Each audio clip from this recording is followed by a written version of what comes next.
Tēnā koutou, kia koutou, ko penans te monga, ko te awa, ko Stephanie Pride aho. Kia ora tātou. I'm Stephanie Pride, as Joe says, from StratEdgy Strategic Foresight, and we spend our time helping people think about the future. We help organisations, we help sectors, and there are some really stupid ways to think about the future, and there are some smarter, more useful ways. And today I'm going to be sharing with you some of those smarter and more useful ways. I'm just going to touch first on that question about why think about the future now. I'm assuming that given you're at a conference called The Future of Emergency Management and you're in a session on global and domestic trends, that actually you're part of the converted.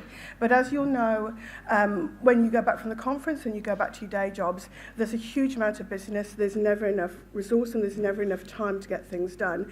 And you quite often get that pushback going, we actually haven't time to think about the future right now, we just have to get this, this and this done.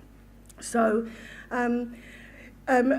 it's just useful to have your pushback for that around, like death and taxes, that change is always with us, and that the one thing we can be certain about the future is that it will be different from today, and if we don't actually think about how it will be different, then we won't be equipped to do our jobs within that future.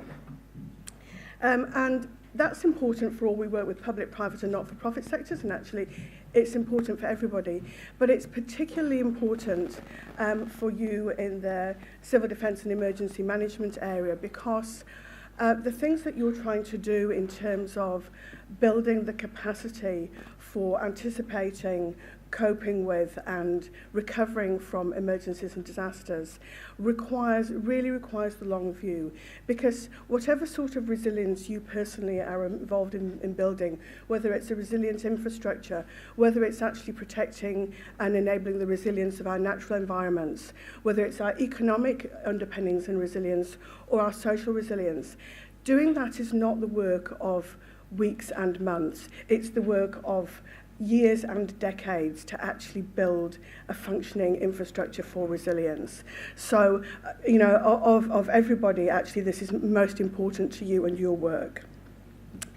But in a way, you're trying to build resilience for a future that's still over the horizon. And so hopefully today's session will help you take a look over that horizon. And my colleagues on the panel are going to give you deep dives into particular areas of change.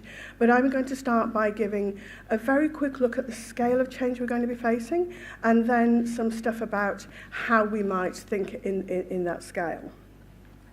Okay, so Ray in the previous section talked about the fact that we're in a time of great disruption, and that's true. We've got some global change juggernauts that are running through the way we organise and do things. So we're 7 billion on the planet now. In 10 years, there's going to be another 8 billion. That's more consumption, more competition for resources. We've got what you call demographic drags and dividends. In some parts of the world, we've got ageing populations, mainly in the developed world. And then in other parts of the world, we've got hugely youthful populations, mainly South America, Sub-Saharan Africa, Southeast Asia, and the Pacific. And what this is doing is in the areas where you've got ageing populations, you're running into some affordability issues where you've got fewer people working, more people drawing pensions, needing more healthcare, so you've got some dollar squeezes which affects us all. In those areas where they have youthful populations, they've got what developed countries had in the baby boom. You've got this huge working population and very few, much smaller numbers of people outside. So you've got great boost to the GDP. That's contributing, among other things, to power shifts from west to east, and also slightly from northern hemisphere down towards the equator. But in a way, the arrangements that have the rules of the world have been largely driven since the end of the Second World War by the victors in the Second World War. Global institutions have been framed on their worldview, their principles, and other nations are becoming larger, more economically powerful, and that's actually changing the rules by which the world are governed. And at the same time, we're moving from what was a monopolar world of America as the one global superpower to China, India, Russia, Brazil, starting to want to actually have more of a say on the global stage. And when you get any transition of power, there's the increased risk of conflict. So, more conflict-driven world. Climate change-related damage and disruption, and obviously James is going to dive into that for us, but we all know that that's going to have costs, human and financial costs, for all of us. The flip side of that, which is the transition to a low-carbon economy, here there's a $3.5 trillion business opportunity. There's an opportunity, one, to make money, and two, actually to help offset some of the challenges that we face. So you can imagine that as a market driver, very rapidly changing the way business is done. And then last but not least, forwards, tech-driven combinatorial innovation. Now, that's also part of the disruption that we're seeing. We have unprecedented data richness. We have data about everything. Who's heard of the Internet of Things? Yeah. Well, really, it should be called the Internet of Everything. Just in this year alone, we've had 5.5 million devices added, and they're giving us data about everything from our own heart rates and general health levels to planetary skin that's looking at monitoring the environment constantly at a global level. And some of you will know about the way we can measure buildings for stress, and this whole area is moving very fast. We're going to have data about everything. We have the capacity to analyze this stuff in real time. It used to be you had to choose between size of your data set and the speed of data set. You could have the sports car or the elephant. Now you can have an elephant in a sports car and a smart elephant to boot. So the amount of data we can have about everything and our ability to handle it has changed. And we've also got what they call the SMAC convergence, which is around social media, cloud, smart data analytics and mobile, which means that all of us everywhere can have access to that data all the time. You've got digitally empowered individuals, and all of this is meaning we can have fundamentally different ways of working and doing things by ourselves and together. So you can see all of that is actually driving a huge amount of societal change. And when we think about the future context for the emergency management, in a way we're facing a change that's as big as the change from agrarian society to industrial society. It's changing the way we organise and do everything. So in agrarian society, we organised around the land. The days were organised by sun-up and sundown. The work you did was organised by the seasons. You lived in small villages, and your relationships were around kinship and loyalty. Come the technology of the industrial era, and then we've moved to cities. Our time is organised not by the sun and the seasons, but by the mill hooter. Our financial arrangements are around wages for pay, and we're probably organising around class rather than kinship. So a huge shift in the way that we organise and do everything. And if you can imagine being somebody in a village, you're ploughing your strip in 1770, and you're trying to think about how to create resilience for your village over a 30-year frame, when actually, instead of all those fields, you're going to have 20 mills. And we've got to try and do the same thing, because you're trying to build resilience in over 10, 20, 30 years for the next era of society. I've called it network society. We don't actually have an agreed name for it yet, because we're only just seeing it appearing. But the challenge that you have is to think about how emergency management works and how you build resilience for a society we haven't yet seen. So at that point, probably the flight or fight response is kicking in, and you may be feeling a little bit like this. It's our natural reaction to change. We're actually not set up to, our brains don't work well about thinking about the future or coping with change. So hopefully what I'm going to talk about next will make you feel a little bit less struthious. Okay, so one of the real advantages about thinking about the future is the extra time it gives us to do things, to put in place the preferred future that we want. So thinking about now or the near future means that we can anticipate things rather than go, oh, bugger, that's happened, what do I do now? Thinking about the medium-term future allows us to see what's coming and position and prepare well for it. And thinking about the long-term future actually gives us most advantage, because that means we can actually start to shape the environment as it evolves. And when you're thinking about building resilience, in a way that's what you're thinking about doing. You're actually thinking about creating a whole ecosystem of resilience. So how do we do this? Well, Riel Miller, who's the head of the OECD Futures Directorate, has this fantastic phrase called rigorous imagining. And there are no crystal balls, there's no sort of gazing off into space. It's combining data and knowledge with really auditable, clear, defined thinking processes to get to an imaginative outcome. Unfortunately, we do, because people are frightened about the future, they just often go off and do the imagining bit, and then you get some very silly things. What is it about flying cars?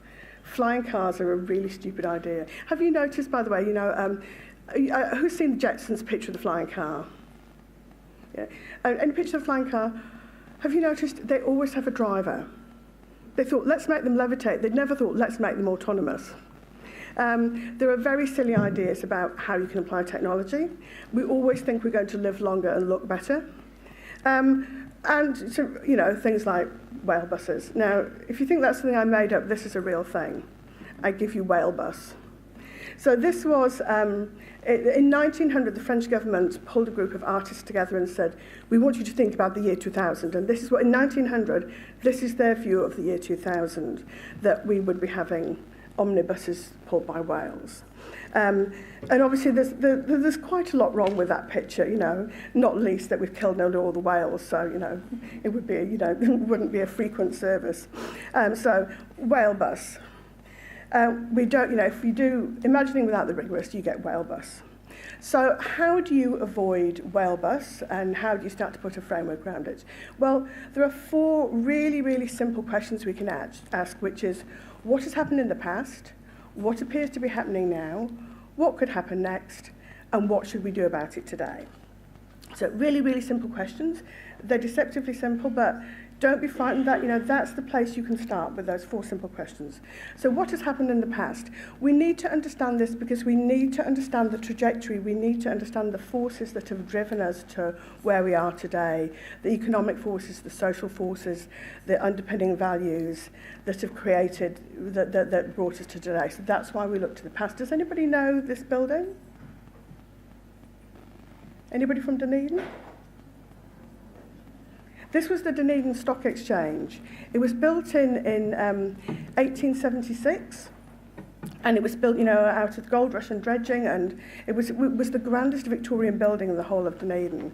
And it was, there as a sign of solidity for the future. They expected that building to stand for the future. It was bulldozed in 1976 to make more room for car parks. And just looking at that tells you about, how economics and values have changed over time. So what has happened in the past? What appears to be happening now? And this is where we need to have a really, really broad understanding of what's happening now beyond our sectors. So you can see across a range of areas, a whole lot of different things are happening at the moment. And as Ray Avery said, the wider you look, the more you know, the more you can actually, the more you have to jump off in terms of thinking about the future. So before we go to the next question, which is what could happen next, I'd just like you to play You Are the Future Here Today bingo. Okay, so how we play it, you can see there are 24 icons on the screen. And so it's not just how do you recognize this icon, it's have you done this thing. So I'm just going to read through them very quickly. I'm going to go top to bottom and left to right. And I want you to just keep a little mental tally on your fingers, in your head, however you like. Mental tally of how many you've done. And then we're going to see who wins the bingo. Okay, you post on Facebook. You post on you tweet, you post on Twitter. You pin things on Pinterest. You use Instagram or another photo streaming service. You answer questions, you post questions, answer them on Reddit or another question discussion forum. You post on Google+. You watch YouTube. You've got a LinkedIn profile. You use Snapchat. You use Skype for conversations. You use Netflix or another streaming service. You're subscribed to a YouTube channel. Kickstarter, you've donated to Kickstarter. You've raised money through Kickstarter or another fundraising platform. You've contributed to an innovation sourcing platform like Quirky. You have a game avatar for any game at all. You've got a personal fitness tracker. You're in a social sharing, a neighbourhood social sharing platform like Peerby. You've flown a drone, you've made and printed something with a 3D printer, you host a vlog, you've used Oculus Rift or some other virtual reality machine, you've had your genome sequenced, you've got your own blockchain ID. Okay, you all got your number in the head? Okay, if you don't mind standing up for me, please. And I'm going to get you to, I'm going to count up from 1, and when I get to your number, you sit down, okay? Okay, 1, 2, 3, 4, 5, 6, 7, 8, 9, 10, 11, 12, 13, 14, 15, 16, 17, 18, 19, 18. Yay, well done. You, sir, are the future here today. Okay, so actually, the secret is actually none of that is the future. This is all now. So when we talk about having a really rich, up-to-date understanding of the now, that's the sort of thing we mean. And the more you know about, the more you participate in, the more you will be able to feel how the future might be different from today. The other thing is when we do that exercise and we do it in tables, the tables can always score higher than individuals can. And I'd just like to echo the point that was made in the plenary this morning about actually when we're trying to think about these things, because it's so diverse, you think far better in groups than you do on your own. Okay, so that was what appears to be happening now. The future is, so the point there was the future is actually already here, it's just not equally distributed. Okay, so what could happen next? The trick here is that we always have an assumed future in our head, and it's often got a linear continuity with today. So if we're going to avoid whale bus and do rigorous imagining, we always need to think of multiple possibilities before putting them through some sort of a sieve and working out which is possible, which is probable, which is our preferred future. So you always need to have more than one possible future, except we've only got one for Mathariki because I hate that end of year school and, off your desk and everything, so that's my preferred future for Christmas. Okay, so what could happen next? Think about multiple futures. And then the bit that sometimes gets missed off, the whole point of doing that is to think about those 3 horizons. So what should we be doing about that today? Because your actions today actually shape your 10, 20 and 30-year future. And a doing nothing action is shaping it just as much as a doing something action. Okay, so that really four really simple questions. So if it is that simple, why isn't everybody a futurist? Because actually doing it takes time, and that's the hardest thing to push in your busy lives. And it also takes practice, and more practice, and more practice until you're really good at it. Because there are actually some skills that we need as well. And I'm just going to very quickly run through 4 aspects of these. So they're in 2 groups, and one is understanding yourself, it's understanding your assumptions, and understanding your own worldviews. And then the other 2 are sort of more external, which is paying attention to change and looking further than you normally do. So I'm going to spend most of the time on the left-hand side, because quite often you think, we've got to do the future, we're going to an environment, go do an environmental scan, and you look out there. But you need to start by looking in here. We need to articulate and test our assumptions, because we have assumptions, that's how we get through our day. Our brain would be exhausted if we had to learn everything new every day, and we didn't assume, the sun will rise, the 42 bus will come, There will be no biro when I get to work. Unless if you didn't have those assumptions, you would exhaust yourself. But because the world is changing, we need to keep bringing those to the surface and testing them. And I'll just give you a quick example. This is Nate Silver, and he's had a lot of success with predictive analytics, particularly around the American political system, and he's had a very good hit rate at predicting the outcomes of elections. Now, last August, he wrote a post called The 6 Types of Doom That Were Going to Descend on Donald Trump in his run for candidacy, because he said, there's no way this can happen. 6 months ago, he had more than 0, but slightly less than 20% chance of becoming the Republican candidate. And last month, he came out and said he got it all wrong. And what he said was that there was nothing wrong with their data. What was wrong was the assumptions that they had used to apply to that data. So he said he had assumed that a functioning party would elect a strategic candidate, i.e. one who was well calibrated to fit with the majority of voters' views. And he said that what he didn't take into account was that the Republican Party was no longer a functioning party in terms of their measures of it, and that they certainly hadn't selected a strategic candidate, and that people were not actually making up their minds on the basis of policy positions. So you need the data to do rigor, but you can have all the data you like and still get it wrong if you don't understand your own assumptions. Okay, and then your worldview shapes your assumptions. Worldview is often a little bit hard. I mean, Ray Avery again talked this morning a little bit about the Kiwi mindset and how we actually don't see it because we live within it. And your worldview is like that. This is a picture of the pre-Copernican universe. This is the Ptolemaic universe with the Earth at the centre and the sun and the moon and the stars and the planets going around it. And if you lived in 13th century Europe, it would have been, even if you could do the maths, it would have been almost impossible to think of a universe where the Earth went round the sun, because not only could you see the bloody thing coming up over the horizon, going all the way around and down the other side, but you lived in a society that told you God created the Earth and put the Earth at the centre and everything else around it. So your worldview actually shapes how you perceive your reality. So we need to understand the future well, we need to understand our worldview and think beyond it. Think the unthinkable.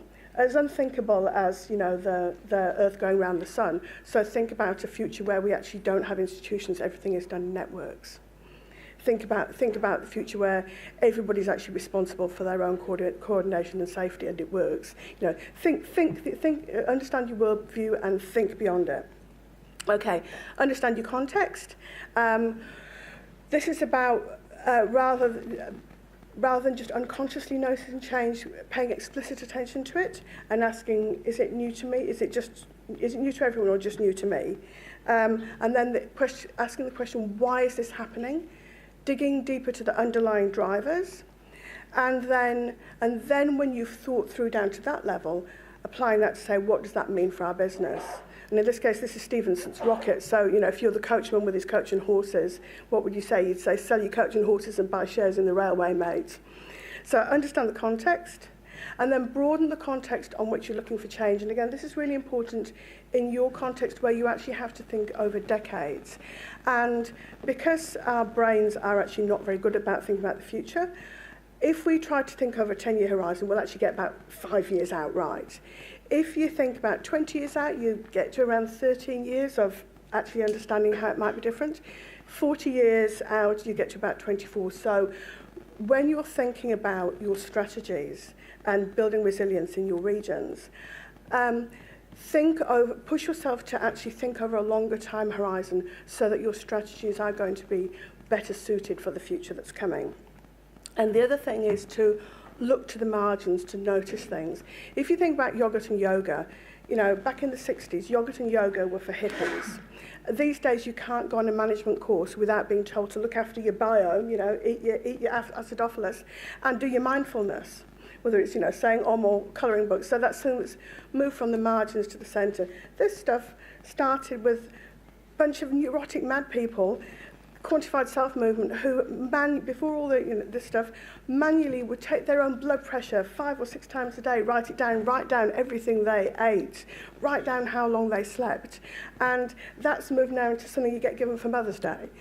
So change comes from the margin to the centre. So if you want to spot stuff early, so you've got lots of time to move in terms of that third horizon, look out to the fringes. And because you can't be everywhere at once, make sure you do that with other people and tap into networks.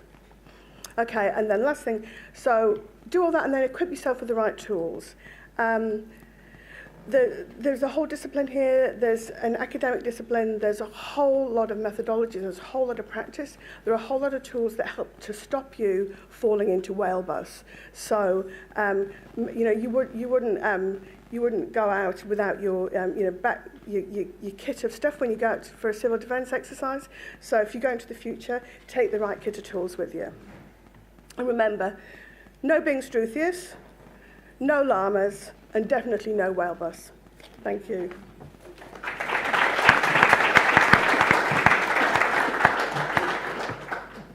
Lovely. Thanks very much, Stephanie. Our next speaker is Professor James Renwick from the Victoria University of Wellington. He's going to talk about climate change implications. Thank you, James.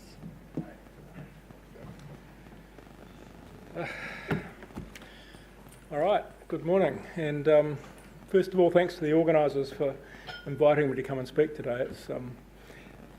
I've been to one other of these conferences, I think, so very, very good and interesting meetings. Anyway, my fairly brief presentation is really to give a short overview of a report that came out from the Royal Society a little over a month ago on, as you can see, part of the title page is on the screen there, Climate Change Implications for New Zealand. So I'll just run through some of the areas that were identified in that report as being important in terms of the physical climate and physical systems in New Zealand.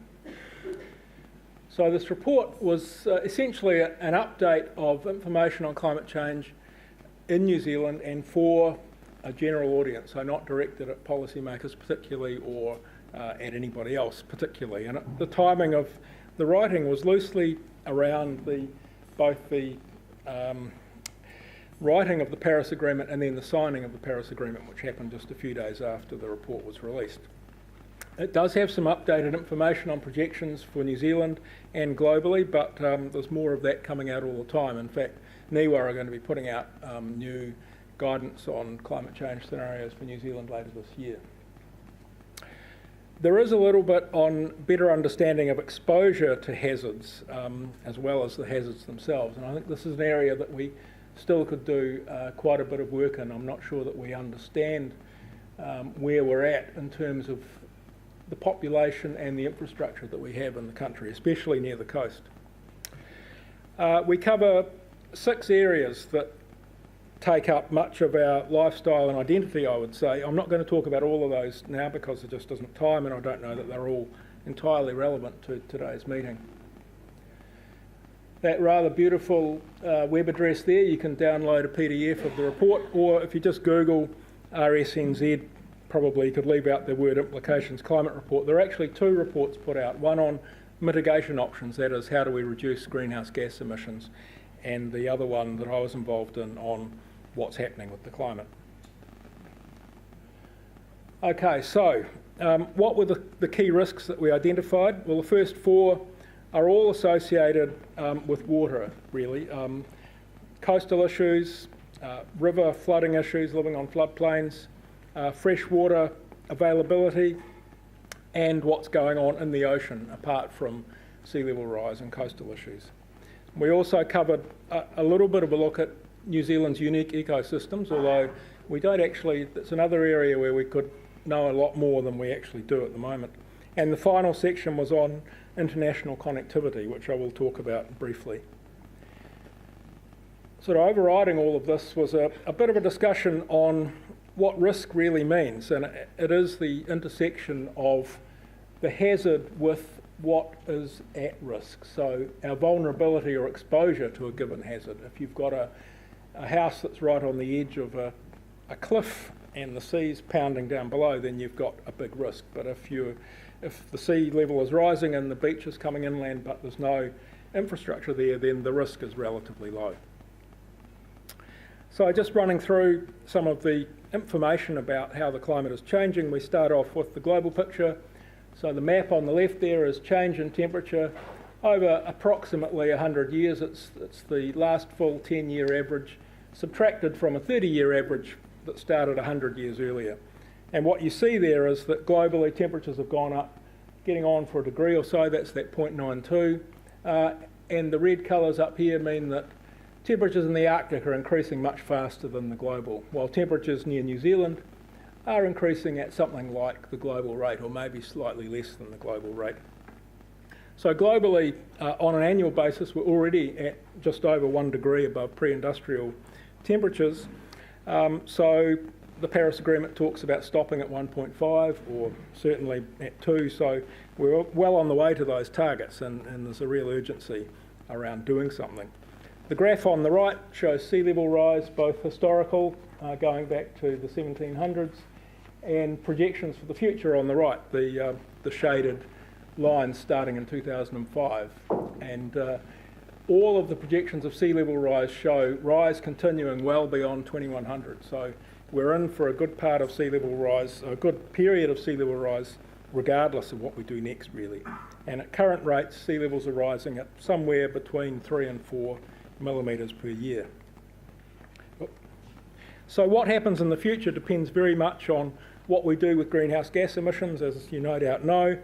We looked at 2 scenarios for this report. One is the so-called low carbon scenario, where we cap the emissions very soon. The other is the high carbon scenario, where we carry on pretty much as we are now. And you can see that the eventual change in temperature by the end of this century, big difference. They overlap pretty strongly for the next 20 years or so, but by the end of the century, we'll be in very different places depending on what we do with emissions soon. So what does it mean for New Zealand? This graphic's a rather old one now. There'll be a new one put out very soon from NIWA. Shows for a middle of the road scenario between the high and the low carbon, pretty bland pattern of temperature change over New Zealand, sort of a couple of degrees or a bit more by the end of the century, but a lot more structure in the rainfall, getting wetter on the west coast here, drier in the east and the north. And this is a theme that you see across the globe. In fact, the last IPCC report came out with this line, the wet get wetter and the dry get drier, and that rule of thumb applies pretty well around the world, and certainly in New Zealand. But what that relatively boring looking temperature rise might translate to is some quite rapid changes in extremes of temperature, for instance.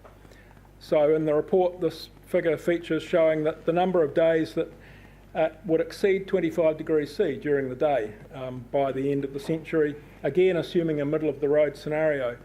And you see on the left, a lot of places around the country see 20 odd days per year above 25 degrees. By the end of the century, we're up to 100 or more in a lot of places. So we're seeing increases of factors of 2 or 3 or even more in places in the extremes when you just move the average temperature by a couple of degrees or so. Coastal issues, sea levels around the country have already risen about 17 centimetres in the last century or so, and we're locked into at least another 30 centimetres of sea level rise regardless of what happens with emissions. Possibly a metre or more by the end of the century, and possibly several metres beyond that, depending on what Antarctica decides to do. So the chances of coastal inundation increase extremely rapidly as sea levels go up, and we're already seeing issues in some parts of the country. When you do the sums, it works out that with a 30 centimetre rise in sea level, the 1 in 100 year high tide or inundation event becomes an annual event at most places around the country. And that sort of rise, 30 more centimetres, is essentially locked in by the end of the century, regardless of what we do next. Going along with higher sea levels, you've got higher water tables, so you get more ponding and longer lasting areas of flooding in low-lying areas, especially near the coast. You get saltwater intrusion into groundwater. And there's a lot of infrastructure near the coast, so there's a lot that can be damaged. If we go to the high carbon world, which we're heading into at the moment, we'd be looking at over a metre of sea level rise by the end of the century and ongoing for centuries after that. So the 1 in 100 year event would essentially be the average by the end of the century under that scenario. And some relatively expensive properties could become inundated on a fairly regular basis. And there was a piece on Stuff just the other day. This is a picture of a road near Oamaru, which is disappearing fairly rapidly. Just a point about this figure, the road itself is several metres above sea level, but it's very close to the high tide mark, and that's more important than when you're very close to the coast, how high above sea level you are, because the beach stays about the same width, but it moves inland. Okay, flooding. So a lot of us live near rivers. I think the Hutt Valley is a good example of that. And flooding is our most costly national disaster after earthquakes. The amount of moisture in the air depends only on temperature. So you raise temperatures, you put more moisture in the air, more evaporation and so on. So you get heavier extreme rainfall, so bigger floods. And we're already starting to see a climate change signal in some of the extreme rainfalls that have been observed in the last 5 years or so in New Zealand. So if we go again to the high carbon world, then the 1 in 100 year flood in a lot of rivers would be occurring something like once every 15 to 20 years on average. And engineering solutions, this is interesting, may ultimately be counterproductive. Building a bigger stock bank because the river flood's getting higher just encourages people to live close to the river, and then when the stock bank finally fails, there's even more damage than there would have been otherwise. There are different effects going on in different regions and different risks, different hazards. So being adaptive, what Stephanie was talking about, thinking about what's going on and what's coming next is very important.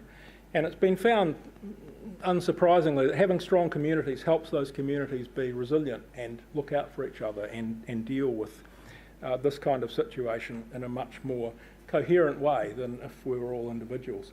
This is the Hutt Valley in February of 2004, and yeah, I wouldn't have wanted to be parking there. All right, I'm running out of time. I may already have run out of time.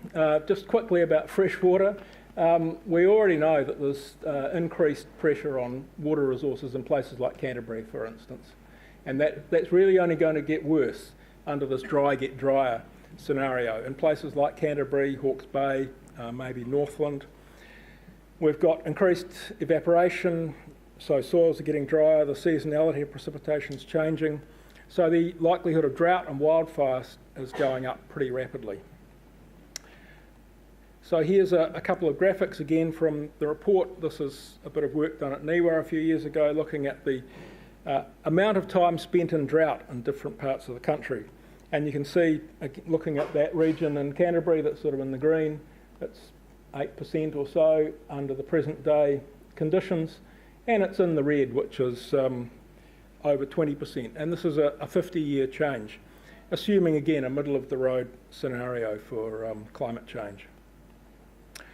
Associated with that, the number of days or the fraction of the year that's considered to be under very high or extreme forest fire danger, this was done by Grant Pearce at Scion, goes up by a similar sort of factor, 2 or 3 times the number of days, especially in the east of the country, seeing extreme fire danger. And the last one, international, I'll just whiz through this. Basically, we all know New Zealand's very strongly connected internationally, so what happens overseas is bound to affect us. So patterns of international trade may change substantially. Patterns of international tourism, I think, are very likely to change substantially. And there are lots of risk factors. If you look at the really sort of risky scenarios, and this is the sort of thing organisations like the Pentagon are looking at pretty closely, the increasing risks around food security or insecurity, displacement of people, think the Mediterranean, and the risk of inciting violent conflict over resources. I think if we push the climate particularly hard, we could get into a lot of trouble. So there's all sorts of questions around territorial integrity, around national security ultimately, but certainly around disaster recovery. And for New Zealand and the Pacific, I think this is a particularly important one in the shorter term, thinking about tropical cyclones and so on. And it is complicated. This is just one figure from the report looking at effects on agriculture. There's all sorts of pressures on New Zealand around changes in production overseas, mitigation of greenhouse gases and so on. But then we might have some competitive advantage. We may be able to produce more efficiently than a lot of other countries, and that might improve, at least over the next few decades. So there's a lot to think about there, basically. So, just to summarise, so climate change is already well underway. It's very clearly observed. very small changes in average conditions can lead to very large changes in extreme conditions, and that's also starting to be observed. And we've already locked in a certain amount of further change. And humans are not used to rapid environmental change. You know, civilizations built up over the last 10,000 years, sea levels have been completely static. Climate hasn't changed. Yeah, there's been ups and downs from year to year and decade to decade, but we've built a lot of cities right by the coast because the sea level doesn't go up. Now it's going up. We're going back to a climate like we had, or the change in climate like we had 15, 20,000 years ago, where things are quite dynamic, and we need to adjust to that. So in that sense, the past is no guide to the future. We need to be, like I was saying, dynamic and very flexible. We can't assume, well, this is the design flood, this is where the sea level is, everything's changing all the time, and we need to change along with that and change our responses. So risks can be reduced by reducing exposure and vulnerability, that diagram I showed at the start. So even as the extremes and the hazards become more frequent, we can get out of the way of them.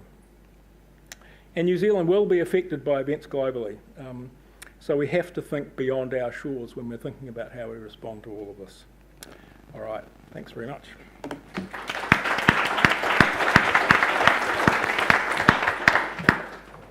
Thanks, James, that's amazing. I just want to say I'm loving all the questions. I think it's a really nifty little tool. I think we'll have to try and find a way of capturing these, because I don't imagine we'll get around to many of them, but they're great questions, and I think we'll try and find a way of answering them, or certainly recording them after the fact. Okay, I'd now like to introduce Michael Berry. Michael's in the census team at Statistics New Zealand. He's going to tell us a little bit about our future population. Thanks, Michael.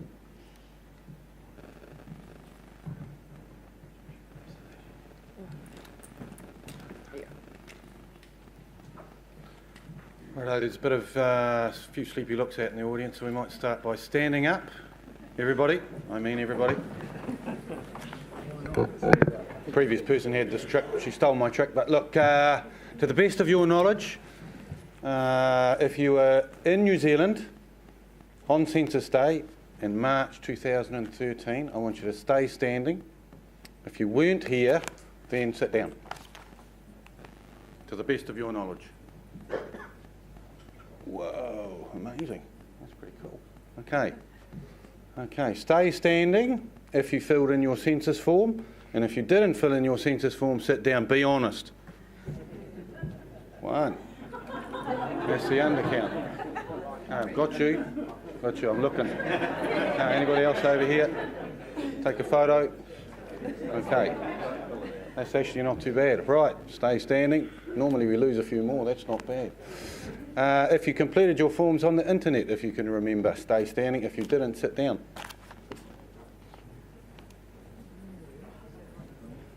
That's pretty cool. That's pretty cool. All right, everybody can sit down.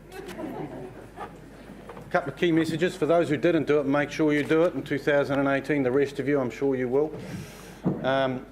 Really important to fill in your census form, and it's a really good start when we're talking about population, and we're talking about the challenges and issues of measuring population. Starts with the census. You need to get your information to count the population. I should also point out before I start, there's 30 odd slides in this presentation. A guy in Christchurch did it. I've been off site for a couple of days, got called up at the last minute. So I'm not a demographer, I'm a census man, but I'll do my best and I'll race through these slides fairly quickly and concentrate on the ones I know best. All right, what are we going to cover today? Very quickly, cover a little bit about the difference between census and estimates, what our population estimates are and how those population measures differ. The focus of this conference, as I understand it, is mainly around population future change. So we'll talk about population growth and what we do to try and measure that, population projections. So we'll cover a little bit about births, deaths and migration. Talk a little bit about different age structures in New Zealand at the moment. There's some slides on international stuff, but I don't think we'll get a chance to get into that too much. Subnational population change, of course, is a big variation within New Zealand. A little bit on ethnic diversity if we get the chance, and a tiny bit on family and households. Should have made you guess, shouldn't I? But I won't. We'll stick to the easiest thing, census usually resident population count at March, on the 5th of March 2013, was just over 4,200,000, and our base population estimate at the 30th of June 2013 was 4,400,000. We're going to talk about why that's different in a tick. We should also point out really quickly that the census actually has a net undercount. Those people that didn't fill out their census form over there, name and shame those folk, they represent what we call the net census undercount. So while most people are fairly good at filling in the census in New Zealand, there is a small portion that don't. Around 2.8% of the population didn't fill in their census form on census night. And that is why those little dots there, they represent census figures. It's slightly different than our population estimates. So our population estimates are done on a national basis and a subnational basis. They're done quarterly and annually, and they account for population change between census years, and they also take into account that undercount that we've just talked about there, those people that didn't fill in their census forms.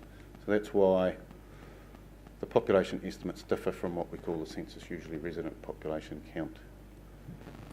So really relatively simple in terms of how we measure population change. As I said, three main things make up population change: births, deaths and migration. Births and deaths in New Zealand, we have very good registers, so we have a very good account of what happens in that space. Migration, on the other hand, is very volatile. On the right-hand side, we're here to talk about the future. We also produce what we call population projections. So we use those things, we make up some assumptions about births and deaths using things like life expectancy, fertility, and also have a bit of a go or a stab at trying to understand migration patterns. And as I said, that's fairly volatile, and that's one of the reasons why we provide a range of population projections. So when you're looking at the future and you're using our projections, really important to remember while we have a median, there are also different scenarios, and that should be considered when you're talking about using those projections for planning purposes. Population growth will slow. Can anyone tell me why quickly? Less births, very good. Less births, more deaths. Pretty simple. Exactly, they do cost way too much money. Okay, well, I've got a couple. Quite right. So the gap, there's a narrowing gap between births and deaths in New Zealand. And that's one of the major drivers for slower population growth. So the future number of deaths are more certain. Deaths are expected to increase steadily despite lower death rates and an increasing life expectancy. Deaths are increasing across all geographies, across all ethnic groups, and this is reflected in an ageing population.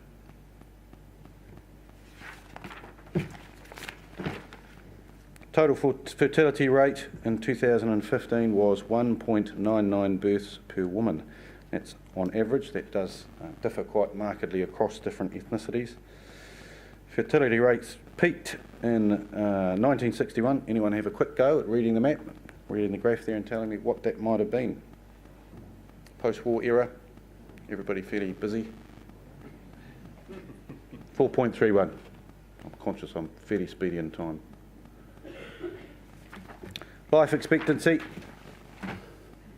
Current life expectancy at birth in 2012 to 2014 increased to 79.5 years for males and 83.2 years for females. And just to give you a quick look,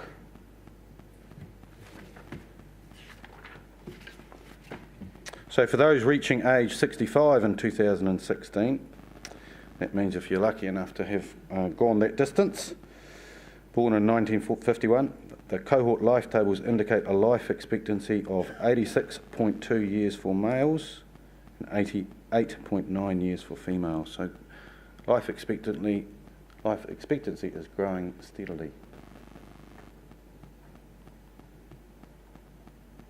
Talked a little bit at the beginning about migration. And when measuring population, as I said, one of the key things to remember is population growth is helped or determined by migration patterns. And of course, when it comes to projections and us doing those projections, we have to make some assumptions. And as you can see by the graph, migration rates are very variable. We have limited control at Statistics New Zealand over those migration rates. So when it comes to doing those projections, that's why we have those scenarios. So as you can see, very variable. At the moment, we've reached a very high, what we call net gain migration. And as you might have read in the paper, in the weekend, it's up to 68,000 people. That's a net gain at the year April 2016.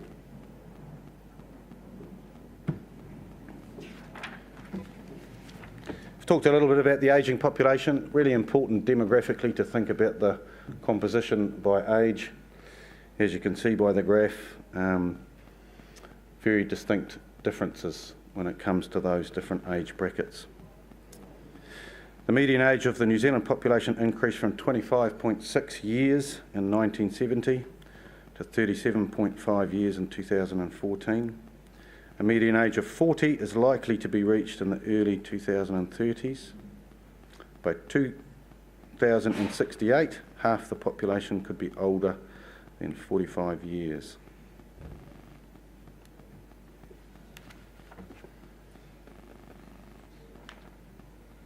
Really different across New Zealand in terms of that population change. No surprise to the folks here, I'm sure. Population growth in the North Island is concentrated within the four largest cities, Auckland, Hamilton, Tauranga and Wellington, and accounted for 78% of the North Island population growth since 2002. Those four cities made up 58% of the North Island population at June the 30th, 2015. I saw one man from Dunedin here. Hands up if you're from the South Island. This graph's for you. You've got a few of you around here. Really interesting to note, in June 2015, New Zealand's three fastest growing territorial authorities were Selwyn, 6.5%, Queenstown, 4.9%, and Waimakariri at 3.9% were all in the South Island.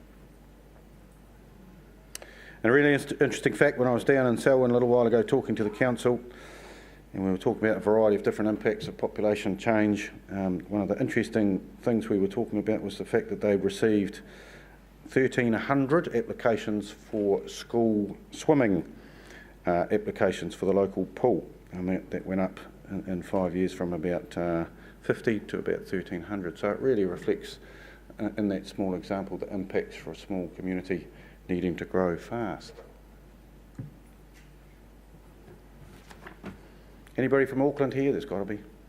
Hands up from Auckland.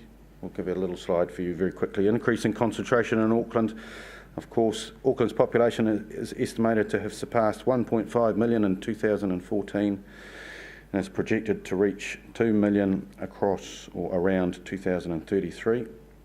In 2018, Auckland is expected to have a population somewhere between 1.62 and 1.6 million. Auckland continues to be both the largest and fastest growing region. Lots of discussion, of course, in the media right now about housing in Auckland. 1 minute. Cool. Very quickly, growing ethnic diversity. May well have heard some of the stuff in the media. Some of it can be fairly controversial. Māori and Asian Pacific growth faster than New Zealand population overall, so they will increase their share of the total population. That mainly comes down to fertility rates. And the number of people identifying with Asian ethnicity is likely to exceed Māori from the mid-1920s, and that is governed mainly from migration. Families and households, 2 seconds on that. Growth of 1 and 2 person households. And that really reflects the fact that more people are living either alone or having less children. Couples without children will remain the most common family type. The average household size will decrease, whereas households will increase from an estimated 1.65 million people in 2013 to 2.14 million by 2038. Quickly increasing flows in and out of New Zealand, no surprise, lots of departures, lots of arrivals, very transient population. What are the reasons for that? People spending time in multiple places internationally, lots of work and study. Some of that migration that we've just looked at in that graph is often coming down to students coming in and out of New Zealand in different study and travel arrangements, lots of work, shared custody, etc. Because I need to keep to time, that's our 10. Top 10 as a summary, demographic trends for New Zealand. Growing population, slowing population growth, narrowing gap between births and deaths, the ageing population that I'm sure you've heard lots and lots about, static or decreasing fertility rates, an increase in our life expectancy across males and females, growing ethnic diversity, increasing domination of Auckland, growing number of older workers, and a smaller average household size. How's that for time? Not bad. That's a whole heap of information in a very short amount of time, but do get on. If you haven't used our stuff, you should. If you already are, great, continue to use it. Make sure you fill in your census form in 2018. Thank you.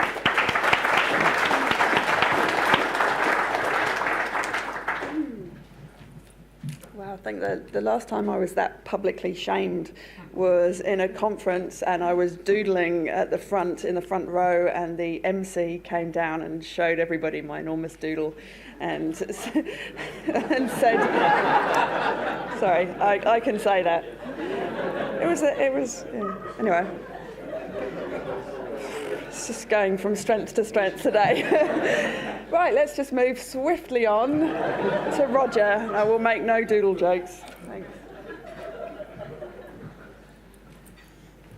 Great, thank you, Joe. And you've got everyone awake again. That's very, very good.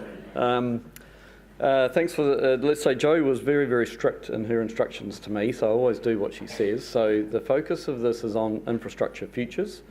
My immediate response is, who knows?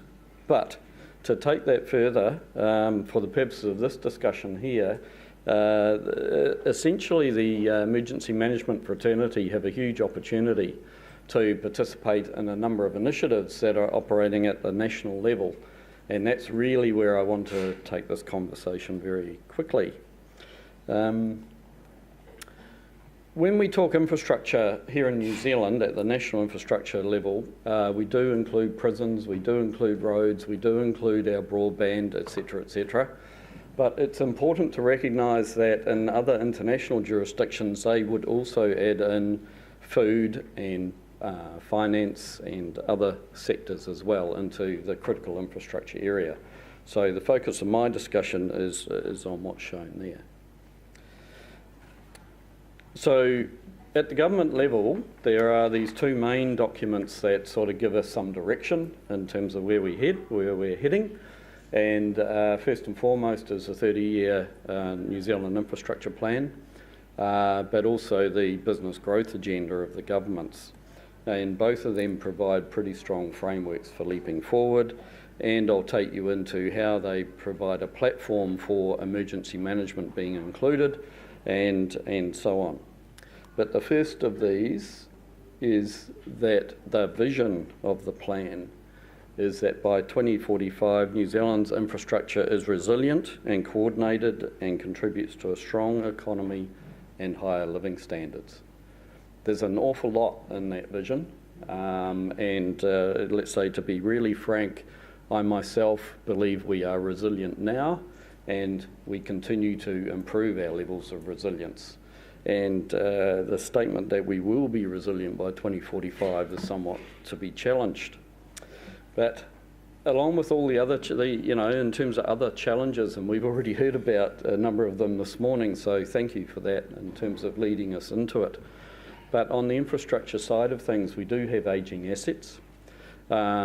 These have been very expensive to put in place in the first instance, but they are deteriorating, and we do need to get into or be in a phase of refurbishing those. So in particular, water assets are the ones that are focusing a number of our minds at present. And then there are things like the pinch points. Auckland is a classic example of that, and then climate disruption and so on, which we've already heard about this morning. In the National Infrastructure Unit, when we first started looking at the topic of resilience, the sheer reality is everyone has a different definition, and so we took a view that, well, let's come at this from a different direction. So we developed the concept of resilience attributes that we would love to see people taking into consideration, and to focus on the ones which are highlighted there. For this year and next year, the three that are kind of the primary areas that we'll be operating in is the community preparedness, the organisational side, and the interdependencies of infrastructure. But to use the community preparedness as an example, this is where we are encouraging infrastructure providers to be much, much more open in terms of their vulnerabilities and their loss of service when events do occur. So I'll highlight a couple of things, and I do note that Mark and Olvie are at the back of the room here, thank you. But Wellington Water are doing some fantastic work here in Wellington, and they will be talking about that later this afternoon. But importantly, they do make a base assumption that everyone can have potable water supplies themselves for 7 days. The fact they're getting out there and saying that, I think, is the beauty of what they're doing, and we need to encourage everyone to be much more open and transparent. So those attributes are described more fully there, and I won't go through them, but this diagram here, a number of you would have seen this before, and frankly we developed it because every conversation that we ever had on resilience, many people sort of said to us, this is just risk management, what the hell are you talking about that's different? So really it's to try and position resilience relative to risk management, relative to sustainability, and all of those discussions. But predominantly is really this aspect of the black swan events, and history is littered with these, and there is no doubt that we will have more. So then we had a look at what are the game changers, what are the things that are really going to make a difference for resilience going forward. But I would suggest that many of these are the game changers for future and our future, for the future and our future infrastructure. So we do need to be challenging the current paradigms in infrastructure. Why do we have networks? Why don't we have what I term distributed cells? Why don't we have vacuum or pressure systems for our wastewater supply, wastewater systems, and so on and so forth? And we do need to find champions in the community to take us forward. There are some who are obvious, and others who are coming through our systems. And then in terms of just taking you to some game changers which I believe that we have available to us now, and this is where the emergency management fraternity can contribute. And the first of these is lifelines and New Zealand lifelines. So they have been in existence for a long time. My words are they run on the smell of an oily rag. They are struggling to fulfil some of the responsibilities which I believe our infrastructure services should be providing. And in the infrastructure plan, they have been specifically highlighted as offering the potential to put us into a much better space in future. And these are the specific actions in the plan. So there are regional vulnerability studies that both have been undertaken, some underway, and others where they really haven't been undertaken. And essentially we do need to have the country covered with regional vulnerability assessments, and support is going to be necessary to achieve that. There is thinking going on in terms of, let's say, amalgamating all of that into a national vulnerability picture. The next is the Department of Prime Minister and Cabinet initiative, Learnings Out of Canterbury, the Learning and Legacy program.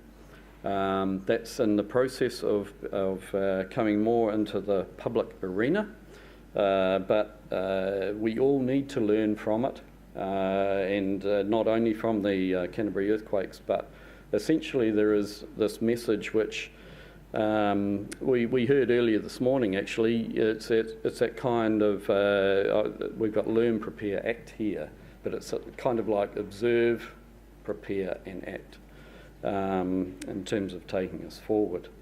So that will be becoming more public over the next month or so. And this is a little bit further related to the website and the material that's starting to go in there, and if other people have learnings that think be valuable in that arena, then please come and have a talk to me. The next initiative is the Built Environment Leaders Forum. So a forum was held in September 2015. We're about to put out a document. This is supported largely at this stage by MB, EQC and the Building Research Association, but it has a series of actions in there, and these are assembled under these key themes. So governance and leadership, decision-making framework, incentives and tools, and public engagement and communication. The next area, and I'm not going to steal Rob's thunder here, I'll leave some of the detail to him, but geospatial is kind of where we're at now. We have technology which enables us to do an awful lot more things than we ever have been able to do before, but it's taking us into issues like if we get stuck on being too precise, we may miss the overriding messages, for example. So we need to work with data, big data, and in particular the geospatial elements of that. So Joe sort of asked me to talk about our future infrastructure future, and I have to admit that I have largely plagiarised this statement from an Australian government document by the Department of Prime Minister and Cabinet over there called Smart Cities Plan. But here in New Zealand, I would suggest that we're pretty much in a similar space. Regional New Zealand is important. It is our largest export source, and therefore ports, airports and access routes are very, very important for our infrastructure going forward. It's a healthy reminder to think about every container that comes into New Zealand also has to go out, or vice versa. So we end up with an awful lot of freight. But the reality is 85% of us live in urban areas, and so smart cities is where a fair bit of focus has to go in the future. And this is talking about regional cities as well as our larger metropolitan areas. So concepts like 30-minute cities, being able to access everything we need to within 30 minutes, green urban spaces. We have to recognise the human capital. We have to recognise that people come and live in cities because they are livable, because essentially people could live pretty much anywhere these days, given the technology opportunities. Value capture is a concept that people are increasingly giving thought to. As we build infrastructure, the land values increase and how to capture that increase. So there are new things coming. History would tell us don't be too predictive about it, and we will be hit by surprises. And last but not least is resilience. And I would leave you with that statement there and encourage you to make contact if it's of any benefit. Thank you.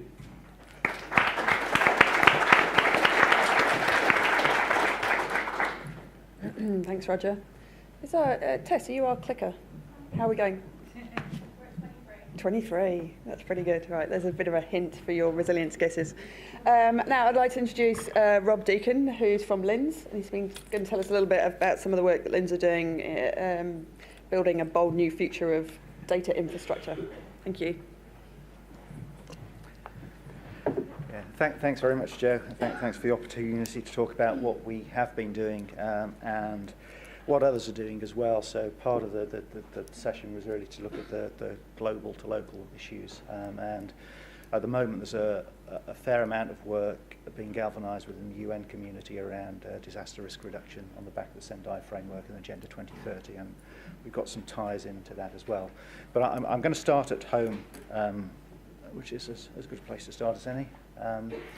So a wee while ago now, the New Zealand geospatial strategy was developed, and the key essence of that could be summarised that trusted geospatial information is available, accessible and able to be shared for three primary uses. And the first one of those was around the safety and security of New Zealand, which is a space that I think we're all very much involved in this area. The others around economic growth and social and environmental enhancement. So there's a key role that information about where things are and what condition they are in and at what risk they are can add to a whole lot of conversations and decisions that are made across government and within private organisations and made at a personal level. So the value of where things are and knowing where they are and what they are is incredible. And there's a lot of information out there at the moment about that type of thing, but it's not particularly well joined up. And the essence of the geospatial strategy really has been to put some governance around that and to try and improve the data availability, the accessibility, the consistency of it, and the better management of it. So there were four key goals within the geospatial strategy. One is around establishing governance of the system. The other was to ensure capture and preservation and maintenance of high-value data sets. The other was to provide access to that data set to make it a lot easier. And the fourth was around achieving interoperability, so that data could be joined together and make sense when it is joined together. And really it's around trying to improve the supply chain of getting information out to organisations, typical of the ones that you represent here, about improving the quality and the consistency of that information, but getting it to people when they need it to make those decisions. So not surprisingly, disaster management, emergency management is a key customer of improved geospatial information across New Zealand. So if we think a little bit about the data, I guess the data requirements for disaster management or emergency management, my background prior to arriving in New Zealand was working on national level flood risk assessments in England and Wales, and typically we applied the source pathway receptor to the models that we were looking at. So we needed information about the source of flooding, where it was coming from, what magnitude it was, what the frequencies were. We needed to understand the pathways, so we needed to understand information about the floodplains and the flood defences. What were those assets, what conditions were they in, what were the probability of them being breached or overtopped. But critically, we really needed to understand the receptors that was acting on. So information about the people, where they are, how vulnerable they are, information about the environment and the heritage environment, but also information about property and infrastructure at risk. So that when you're working through a risk assessment, you can plug all this information together to work consistently. From my experience, we were quite well funded for the work that we were doing, and we were typically clocking up a fee of around $2 million a year to undertake those national level risk assessments. And probably at least 50% of that information or that fee was spent on data collection, data crunching. So we had some very good quality information, but it wasn't supplied effectively, and we used to have to spend a lot of time getting that information together to the point that it could be used. So there are some real efficiencies that can be driven by the better preparation and management of that information in a much more joined up fashion. The other thing that's interesting is if you consider the disaster management cycle around response, recovery, mitigation and preparation, the needs for data and information are different in each of those spaces. So although we might be considering receptors, things that are affected by risk or hazard, in terms of planning and preparation, we require probably a lot less granularity about or a lot less specificity about the population, for instance. So we might want to know roughly how many people there are in a particular location and what the level or probability of them being affected are. If we're in a response situation, we want to know who they are, how invalid they are, what are their priorities for getting evacuated. So there's a lot of common components about the themes of information that's required, that the level of detail and granularity is different. So it's quite a complicated space that we're working in. But luckily we're not alone. About 5 years ago, the UN Global Geospatial Information Management, a committee of technical experts was set up, recognising that there was a gap globally and at an intergovernment level for, I guess, for issues around data, geospatial data policy, accessibility, legislation. That there was a void there that wasn't being filled by governments. A lot of work going on in this space that was driven by the private industry, but government didn't really have a voice in the governance of the system at a global level. The UN GGIM was set up, and now it's starting to mature, and it's putting in place a number of working groups. And one of those key working groups that you'll see at the bottom is one around geospatial information and services for disaster. So the group operates across 5 regions, and that disaster theme popped up very early and across those themes. So it's not just us worrying about it. There's a global community of people out there worrying about it at the moment as well. So the work that the UN has been done has been trying to put together a strategic framework on geospatial information and service delivery for disaster. So this is warm off the press. It's not quite hot off the press. This will be going up to the August meeting of the committee. It meets on an annual basis. But you can see there it's trying to develop a framework that's consistent to enable countries to work to a common purpose around providing geographic information for disasters. And I guess for us, the one that resonates for the work that we're doing most closely, that priority 3, is that geospatial databases and information products are developed to common standards and protocols. So that's all around establishing this data infrastructure to enable that better supply. So this working group that I am involved in is just starting to develop this framework. So I'd be really happy to engage and talk about this as this work progresses. But a key driver for it is the UN GGIM putting its weight behind the Sendai framework for disaster risk reduction. So how can geospatial information help drive that forward? And the key first priority in that is understanding where the risks are at the moment. So the work that we do in the geospatial field has a lot to help support that. At a more local level, though, bringing it back to reality, Roger mentioned some of the work that we've been doing around the SDI and the Canterbury recoveries.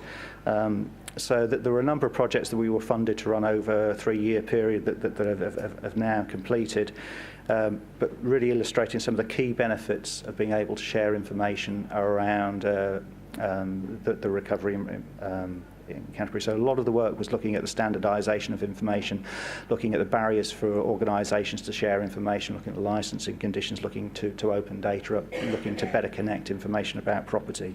So just a couple of high-level examples. So we created a forward works viewer to support those agencies involved in the construction and demolition and traffic management around the city centre, but by enabling an environment in which the data that they could all feed into and take out of was standardised, available to see and view in a time frame basis. They could map out where they were planning to be working and when.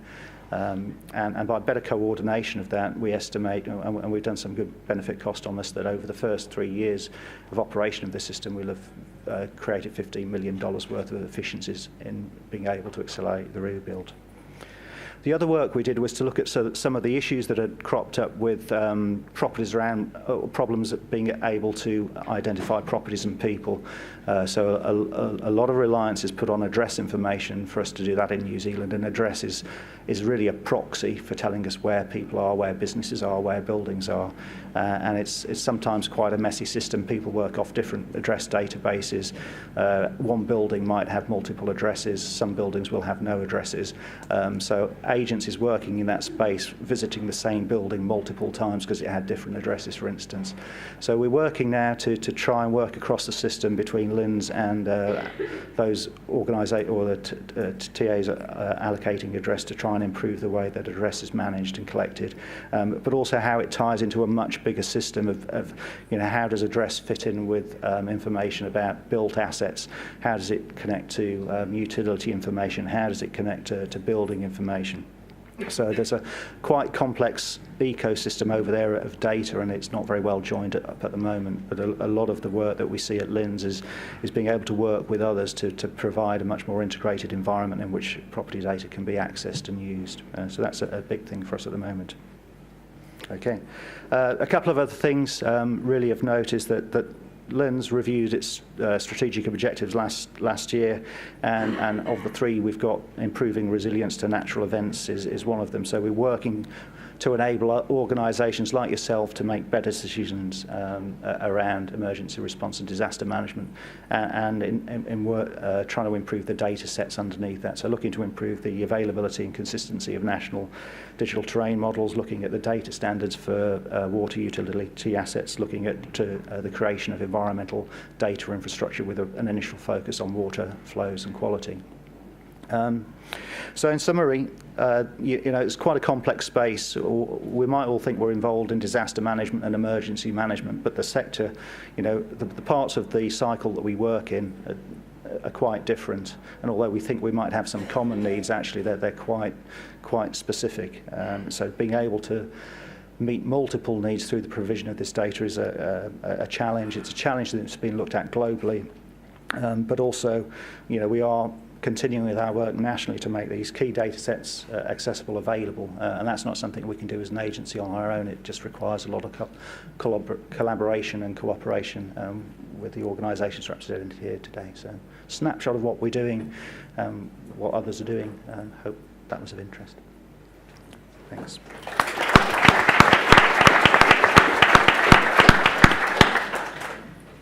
Thanks, Rob. So we have got an extra long lunch, so we've got enough time to hear llan Noy, Professor Llan Noy from Victoria University of Wellington. You don't have to speak extra fast, we'll wait. All good. Thank you very much. Thank you. So I'm an economist. Economics is known as the dismal science.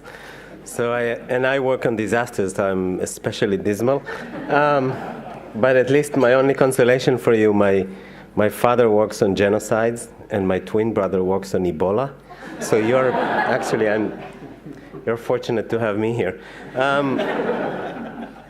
In any case, I'm also find it a bit odd that I saw that there are 8 votes for need to address psychosocial issues and human welfare in disasters, and I'm sort of in the odd position as the economist in the room to actually talk about that.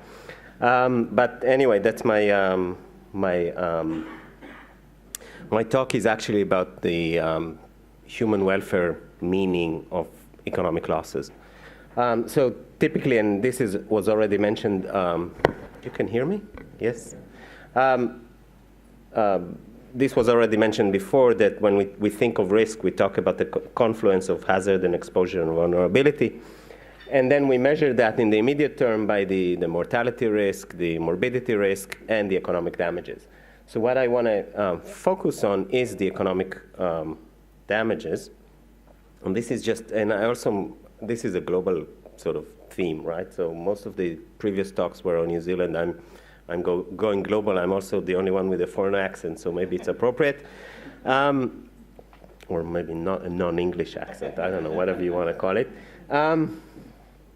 Anyway, this is a graph of global asset damages due to disasters in the past 20-some years. You see that there are these peaks. These peaks are not associated with the biggest disasters we think about, but these are, of course, the peaks are associated with disasters in high-income countries where there are more assets, right? So the peak in 2011 is the tsunami in Japan, and of course our event down in Christchurch. And in 2005, it's Hurricane Katrina. 1995 is Kobe in Japan. So I'm going to focus on these asset damages. The context of what I'm presenting is the last year there was the global assessment report done by the UNISDR. If you haven't seen that, strongly encourage you to look at it. I think it's a decent document, and they've done up to now 4 of them, and I think they're written very well, and I wasn't involved in the writing, but they're I think they're very useful. So what? No, I did something wrong. So what I want to do, just show you a few graphs, and the concept behind these graphs is very simple. I look at the asset damages globally, so how much infrastructure was lost, how much damage to property was there, and I try to convert that into human welfare using a concept borrowed from public health, which is the disability-adjusted life years. So anybody who is doing public health is probably familiar with this concept. And in public health, they use it to understand the disability losses associated with diseases, typically. So the World Health Organization produces these estimates for each disease, how much VALIs, disability-adjusted life years, were lost. So what I'm doing here is I'm adopting that concept to asset losses. And once you do that, and I'm not going to get into the technical aspects, I'm just going to show you a few graphs because time is short. This is converting asset damages to total to life years. This is also actually including mortality and other issues as well. And you observe that over time, this is the global sums. We lose a lot of life years every year, and we also don't seem to have a very positive trend. So in spite of increasing efforts to deal with disasters in the past 15 years, starting from the Hyogo Agreement in 2005, and of course, last year we signed a new global agreement in Sendai for another 15 years, we don't seem to be very able to reduce these losses. And if you look at, the picture may be different in different years, but the other important thing I think to notice is that this data is very, very volatile. So it's deeply affected by extreme events. And of course, if we had, the same data for New Zealand, 1 year would dominate everything, right? 2011 would dominate all losses associated with disaster for the past 100 years. So the issue is we need to deal with these black swans, which is it's a theme that came earlier as well. If we look at which countries are more vulnerable, what we observe is actually most of the asset damages are in the rich countries, but when we translate that to human welfare, most of the asset damage is in the low and the low middle income countries. It's not in the high income countries. So in spite of the fact that most of the dollars are lost in high income countries, actually, a dollar here means a lot less than a dollar in, I don't know, Haiti. So it's important to note that. And that distinction is also, I think, relevant to within countries. So a dollar lost in a rich community is very different than a dollar lost to a poor community, and a dollar lost to a poor household is very different than a dollar lost to a rich household. So if we look, for example, about sea level rise, and this is a topic that James mentioned before, most of the properties that will be inundated on the coast are very wealthy properties. So from a public policy perspective, maybe we care a bit less about them. And we need to worry more about the communities that will be more vulnerable to maybe riverine flood risk because they're sitting on floodplains. These are typically poorer communities and so on. So I think that's an issue that also comes up in the global data. I did the same calculations for Christchurch. So this is the February 22nd event in Christchurch. And again, if you look at the right-hand side column, if you translate everything to human life years lost, almost all of it is in the asset damages. We lost so much in Christchurch in terms of asset, and we will need to spend so much. We have and we will need to spend so much money to rebuild it. Fortunately for us, a lot of it was insured. A lot of it was insured offshore, so it's the Europeans and the Americans and the Japanese who are paying for it, which is nice. But you know, I don't want to talk about insurance now, but this is a topic that probably needs to be mentioned in every kind of discussion of disaster risk. If we want to talk about policy, then we need to understand that policy is always a confluence of understanding the risks, the hazards, and this is where the science comes in. Planning and the emergency management and the engineering and all of the mitigation that goes into that. But then we need to understand the costs involved and the benefits involved. And this work, part of the purpose of this work was to understand a bit the cost of not doing anything in terms of human welfare. I want to finish with one last thing. There is one big global disaster happening in the last few years, and that's the refugee crisis. And I want to mention it because, you know, I moved to New Zealand partly because I viewed New Zealand as a very humane country, and I come from a region in the world where humanity is in a deficit. But we don't do our share in terms of dealing with the refugee crisis. It's just, in my view, pathetic. Our reluctance to accept any refugees, or we accept 700 a year. Lebanon, which is the country about the same size of population as New Zealand, has about 1.5 million refugees from Syria, and we don't do anything. So I know you're emergency managers dealing with New Zealand, but still, I think as emergency managers, we could get a few Syrians in here. They are actually very, very resilient, so they can teach us a bit. And that's it.